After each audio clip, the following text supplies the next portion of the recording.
Chair پر میں بیٹھا ہوا ہوں تو میرے جو 7 بندے وہ گئے تھے باہر سے لے کر ان کا چیکنگ کے لیے، وہ اندر چلے گئے، مجھے باہر بٹھا گئے.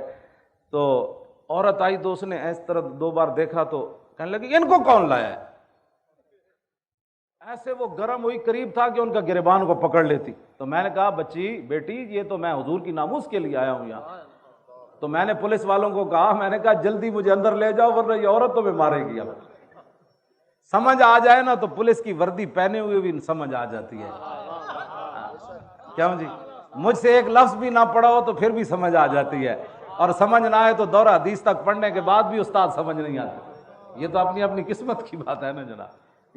ہمارے پاس تو کوئی تھرمامیٹر وہ اب اس عورت کا میں جب بھی میں دعا کرتا ہوں تو اس کے لیے میں ضرور کرتا ہوں کہ میں تو اس کو جانتا ہی نہیں تھا، لیکن وہ میری خاطر پولیس کی وردی پہن کر پولیس والوں سے الجھ پڑی کہ آپ کو بندہ ہی اور کوئی نہیں ملا، ان کو کیوں آپ کیوں لائے ہو، ان کو کیوں لائے ہو. میں نے کہا مجھے اندر بھیجو، یہ لڑکی تمہیں مارے گی. آپ پولیس والے فوراً مجھے اندر لے گئے. تو سمجھ آنے میں تو 1 منٹ بھی بندہ آ جاتا ہے، ورنہ میری اتنی لمبی تقریریں کرنے کے بعد بھی بندہ کہے انجے لگے ہوئے سن بادشاہ.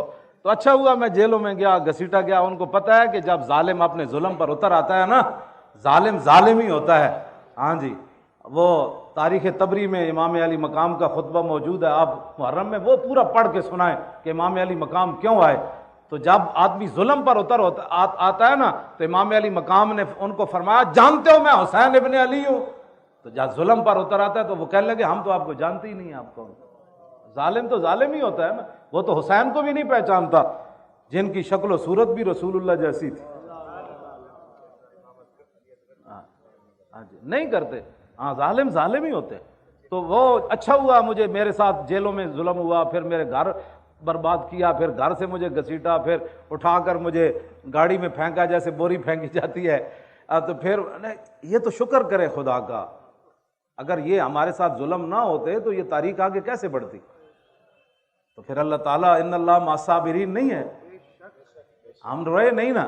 وَلَنَبْلُوَنَّكُمْ یہ آیت ہمارے لیے اتری ہے نا، قوم سے مراد آپ اور میں ہی تو ہے. اسے وَلَنَبْلُوَنَّكُمْ بِشَيْءٍ مِّنَ الْخَوْفِ وَالْجُوعِ وَنَقْصٍ مِّنَ الْأَمْوَالِ وَالْأَنفُسِ وَالثَّمَرَاتِ. ان ساری چیزوں کی آزمائش آپ سے بھی ہونی ہے اور مجھ سے بھی ہونی. جب یہ آزمائش ہو جائے گی تو پھر آگے کیا ہوگا؟ وَبَشِّرِ الصَّابِرِينَ الَّذِينَ إِذَا أَصَابَتْهُمْ مُصِيبَةٌ قَالُوا إِنَّا لِلَّهِ وَإِنَّا إِلَيْهِ رَاجِعُونَ.